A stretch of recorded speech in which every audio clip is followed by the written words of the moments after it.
membantu gue untuk memahami dunia gue yang sekarang. Gue nggak kebayang kalau gue nggak pernah dilempar ke derap hukum atau ke apa dulu boy yang kriminal Sabtu siang, Minggu siang itu boy, gue lupa. Booster yang satu segmen itu loh, yang kayak gitu. Itu gue belajar banyak hal lah, terus juga gue sampai di KPK sampai ya ampun sampai bulukan gitu ya, terus di DPR juga sampai bosan gitu ya. Itu sangat membantu sih. Itu sangat membantu. Jadi kalau berarti freelance jurnalis itu nggak ada yang fresh graduate ya? Hampir nggak ada. Nggak ada ya? Hampir nggak ada. Makanya itu gap-nya lumayan, gap generasinya lumayan tuh boy di dunia gue boy. Oke. Jadi dari senior banget, terus gue, which is gue baru berapa tahun gitu ya, bersama beberapa teman ini. Jadi freelance jurnalis itu gap-nya memang agak lumayan tuh gitu ya. Karena ya mungkin secara keuangan juga nggak stabil gitu ya. Terus yang kedua, yaitu kita harus matang di lapangannya, itu yang memang agak susah sih. Kalau kalau yang base-nya di Jakarta 100-an orang nyampe nggak? Apa 50 orang? No, less than 100. Mungkin let's say 50 bisa lah. Nah, terus perbedaan lainnya apa lagi, Fir? Mungkin dari penetrasinya lo lebih susah untuk bikin janji ke narasumber, atau justru lebih mudah, atau kayak apa? Perlakuannya narasumber tuh jadi beda nggak sih? Gue kaget ya, curhat nih jadinya. Sesusah-susahnya gue nyari narasumber untuk nasional waktu itu, baik Kompas maupun Liputan 6 gitu ya, itu untuk media asing ternyata lebih susah. Kayaknya lebih takut apa gimana, gue juga nggak ngerti gitu ya. Terus yang pasti cara kerjanya beda gitu ya. Media asing ini memang mereka lebih rigid dalam artian mereka butuh lebih detail. Data tuh nggak bisa permukaan, lo harus tahu behind the datanya apa. Nah itu yang agak effort banget gitu ya. Terus cara kerja yang pastinya lagi adalah kita lebih mandiri. Lo harus mandiri. Gue dulu bisa mengandalkan core produser, bisa negosiasi. Kalau misalnya sekarang nggak bisa. Lo harus bisa menyelesaikan segala halnya sendiri dulu gitu. Kalau udah nggak bisa, give up. Gue harus back off ya. Oke, gitu. Tapi jarang terjadi sih. Cuman gimana caranya kita menemukan jawaban? Ya secara mandiri dulu. Kita harus tahu menemukan apa yang kita butuhkan tuh di mana dan apa. Termasuk keuangan gitu ya. Kadang-kadang kita meng-cover dulu kebutuhan di lapangan kayak gitu-gitu. Kalau kita nggak punya modal ya susah juga gitu ya. Cuman ya itu salah satu kenikmatan juga sih. Walaupun kadang-kadang lonely banget gitu. Gila gue sendiri, gue pecah pala gue gitu. Cuman ya memang harus dilalui gitu. Dan pada titik poin tertentu gue menikmatinya juga kok gitu. Oke. Misalnya butuh keluar kota, lo harus nalangin juga dulu tiket apa? Banyak yang gue talangin dulu, iya. Oke. Walaupun nggak sekejam itu, nggak juga. Kalau kita nggak punya uang, gue bilang biasanya, I don't have a lot of money now gitu ya. Jadi gue butuh misal kayak gitu. Cuman rata-rata simple aja lah. Segala kebutuhan selama kita masih bisa cover aja gitu ya. Atau nanti juga diganti. Gitu. Tapi biasanya ya, kalau butuh sampai, cuman kita harus siap. Kalau butuh sampai keluar kota atau kalau sampai terbang biasanya itu by request ya, dan sudah pasti tayang gitu ya, sudah pasti naik beritanya. Betul. Biasanya seperti itu, betul. Jadi segala sesuatunya juga harus dikomunikasikan kayak gitu. Jadi ketangguhan saat ini adalah ketangguhan gue pribadi yang dibutuhkan adalah kemandirian itu. Kalau dulu kan ketangguhan gue adalah misalnya bagaimana gue menemukan wawancara, terus bertanya, terus menjawab gitu ya. Itu ketangguhan gue gitu ya. Menunggu di KPK, DPR, itu ketangguhan gue. Sekarang enggak, lebih dari itu adalah ya gue harus mandiri dalam segala hal gitu. Dari yang udah lo jalanin, yang paling berkesan atau mungkin yang paling banyak dapat cuannya itu berita apa, Fir? Mengcover isu apa? Banyak sih, semua itu menarik sebenarnya ya. Yang hampir semuanya menarik sih. Cuman media dari ini aja, dari dolarnya aja kalau banyak yang menarik. Semuanya menarik. Dolar $1 aja udah menarik sih sebenarnya. Cuman gini deh, mungkin yang paling berkesan ya Palu kali ya, karena bencana alam besar ya.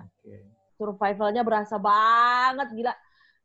Dari mulai nyari flight, nyari penginapan itu kalau nggak dibantu sama temen gitu ya, terus bagaimana menghadapi situasi saat itu, nggak ada air, nggak ada apa yang, ya itu benar-benar yang Itu berapa lama lo tuh?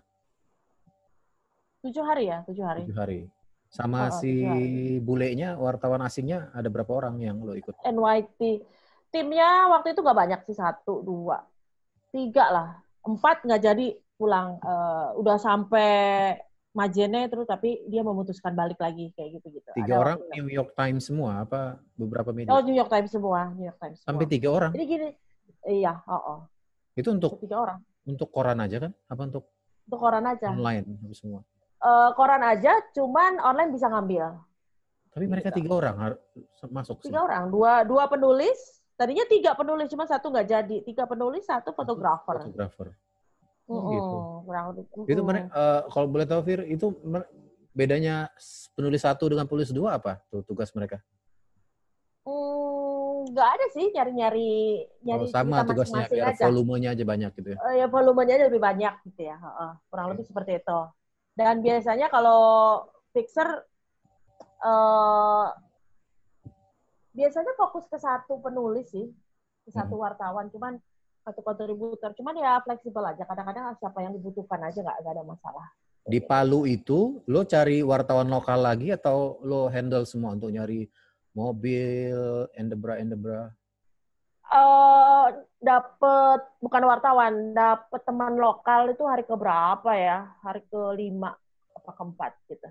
Jadi ya butuh nggak butuh aja sih waktu itu.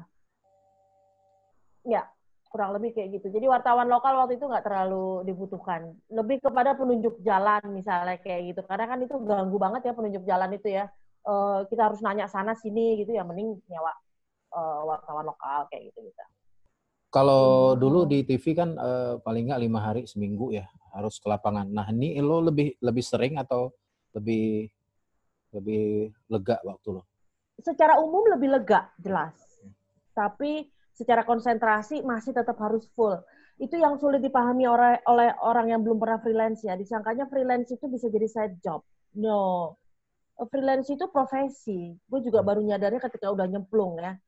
Jadi ketika tidak ada klien, bukan berarti terus kita nggak update. Nggak bisa. Karena ketika klien datang, kita harus sudah siap maunya apa, dan kita sudah tahu minimal background atau sedikit latar belakang atau sedikit info apa yang sudah terjadi atau apa yang mereka inginkan gitu ya. Karena jadi kalau misalnya walaupun nggak kirim berita apa-apa, tapi lo harus tetap catch up beritanya, harus follow terus ya. Isu apa. Betul. Iya, kurang lebih seperti itu. Ditelepon klien terus lo gelagapan, ngeblank. Sering.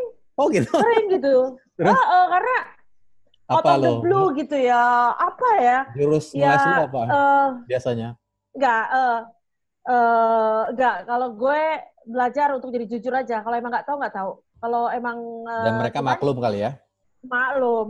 Cuman nggak taunya jangan seperti orang bego gitu ya. Bego gitu yang, wah saya nggak tahu tuh. No, nggak bisa.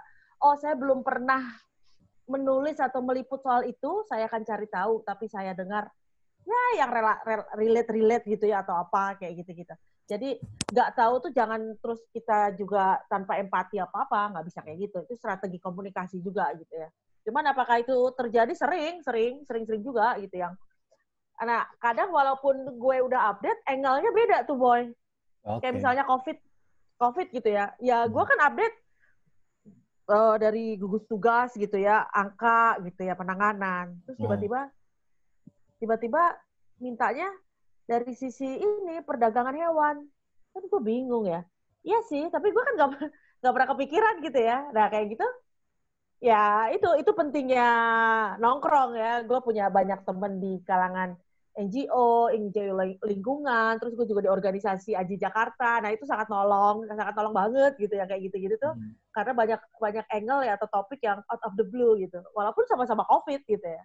Semua juga update. Lo pernah cerita, mereka lebih penasaran soal budaya itu ya, konsumsi kelelawar di... Iya, kelelawar gitu ya. Di mana itu Tomohon, kayak gitu-gitu. Apakah masih berlangsung apa tidak gitu. Sementara kan kita di Jakarta nggak disibukkan terlalu dengan update soal angka-angka itu, gitu ya. angka-angka gitu. Oh banyaknya di provinsi ini kayak gitu. Sampai pada hampir penghujung, berarti bisa gue bilang it is impossible ya untuk seorang fresh graduate atau yang misalnya dia news junkie atau jurnalis junkie tiba-tiba ujuk-ujuk oke deh, gue pengen jadi freelance jurnalis dari fresh graduate itu tiba-tiba gitu nggak mungkin ya. Dan selalu lowongan itu pasti butuh pengalaman ya, lowongan untuk media asing. Iya, itu yang pertama waktu klien gue pertama itu pasti ditanya, lo tuh siapa? Lo udah ngapain aja? Agak jarang dari freelance, agak jarang klien-klien ini untuk media asing tepatnya ya, kecuali mungkin kontributor nasional gitu ya. Tapi itu juga jarang sih. Mereka mencarinya yang memang, Vira kamu udah pernah apa aja? What have you done? What did you do before gitu ya? Mereka selalu bertanya kayak gitu. Ya itu sih. Untungnya waktu itu Kompas itu kan namanya besar ya gitu. Gue bilang gue kontributor travel kompas.com. Oh Kompas, oke. Nah, kayak gitu.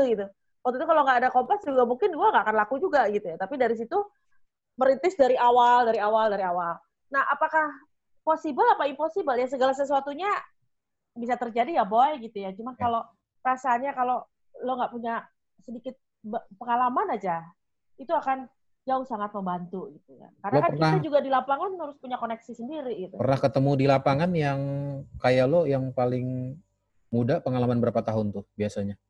Yang pernah ketemu lo? Yang pernah ketemu sama gue, oke mungkin siapa ya, Raisa kali ya, atau siapa ya. Itu Raisa itu di Detik TV itu 2 tahun kalau nggak salah, setahun kalau nggak salah, setahun 2 Cuman tahun. itu aja pengalaman dia, setahun itu doang udah jadi. Iya, dan dia memutuskan untuk jadi freelancer. Dan Ya? itu juga sama kayak gue sih, ada rezekinya gitu ya. Ada ya tapi dia usaha dan dia nyari sama kayak gue, nyari sulit dapat, tapi ketika ada momennya dapat, ya dapat. Sama aja kayak nyari kerjaan aja sih boy. Untuk media asing lokal masih. Raisa waktu itu media asing dan akhirnya dia dapat yang dari Singapura, Mungkin namanya nggak besar seperti New York Times gitu ya, cuman ya itu media asing juga gitu. Jadi sama aja seperti nyari kerjaan ya boy. Jadi kayak entrepreneur juga ya? Iya, kayak lo jualan gitu kali ya gitu ya, atau seperti lo nyari lo baru lulus ya lo nyari lowongan kan gitu. Dari 10 CV belum tentu juga ada yang nyantol, tapi kadang-kadang kita lagi bengang-bengong atau ada yang nawarin gitu ya. Sama aja kurang lebih seperti itu, cuman ya itu cara kerjanya aja kita harus paham. Kadang kalau lagi sibuk banget itu, kalau lagi nggak ada ya lowong-lowong aja, gue browser atau nonton TV berita kayak gitu-gitu. Itu harus lah. Seminggu setidaknya 3 kali lo harus memikirkan berita. Nggak harus setiap hari. Setidaknya seminggu 3 kali gue selalu harus punya timing atau punya waktu untuk memikirkan berita ini seperti apa gitu, update-nya.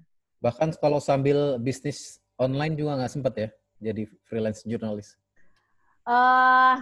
Sempet-sempet aja sih.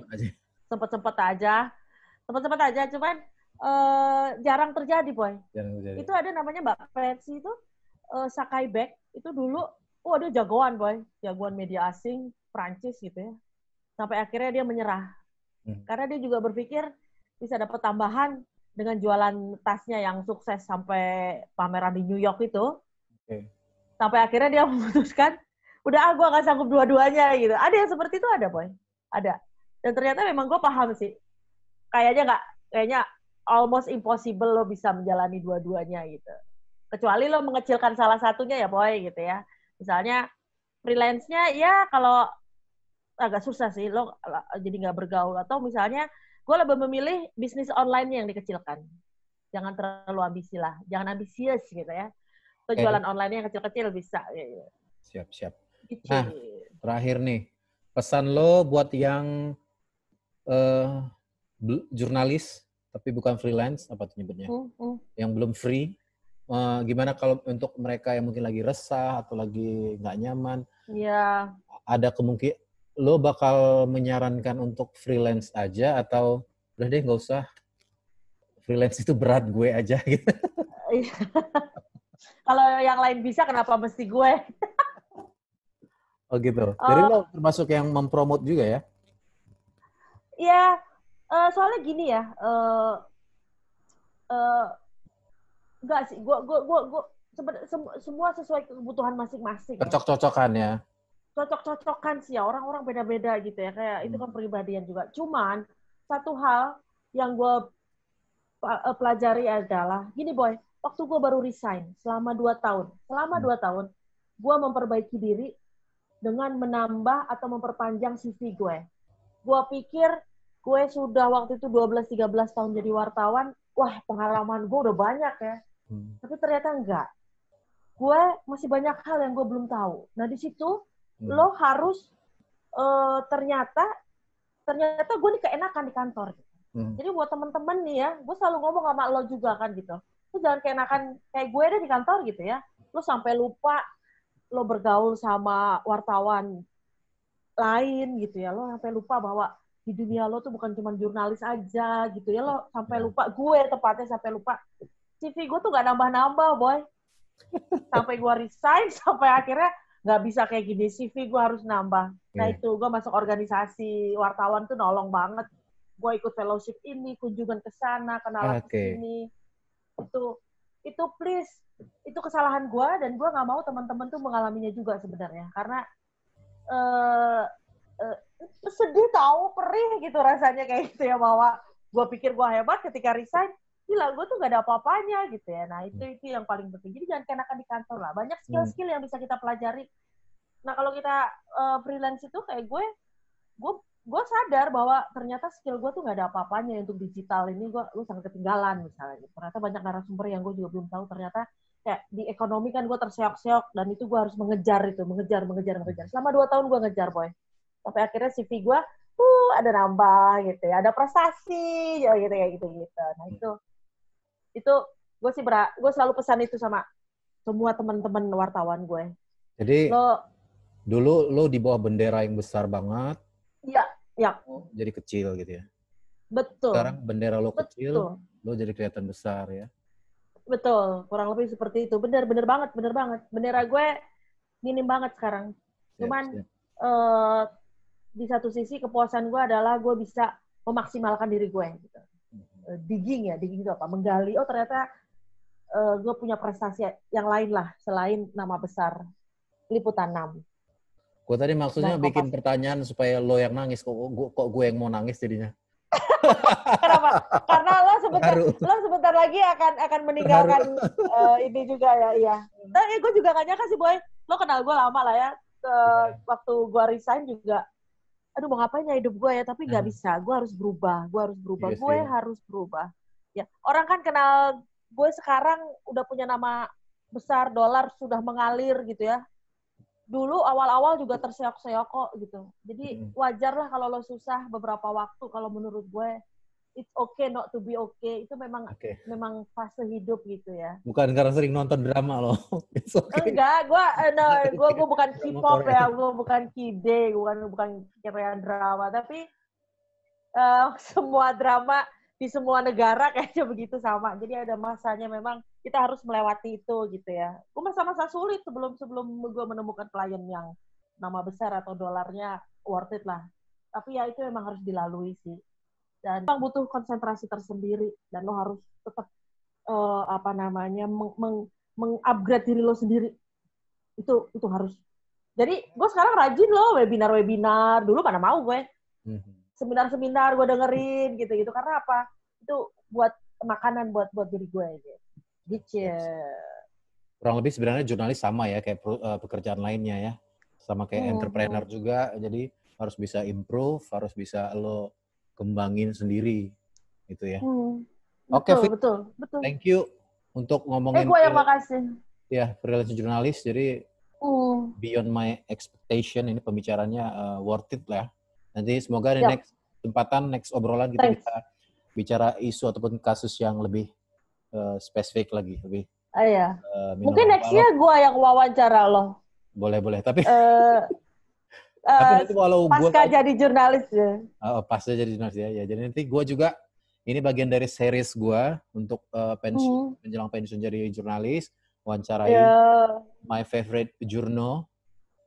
Thank you so much. Lo salah satunya, jadi nanti walaupun nanti gue nggak jadi jurnalis lagi, gue harapannya tetap mewawancarai orang-orang. Iya dong, iya dong. Okay. Gua tunggu nextnya.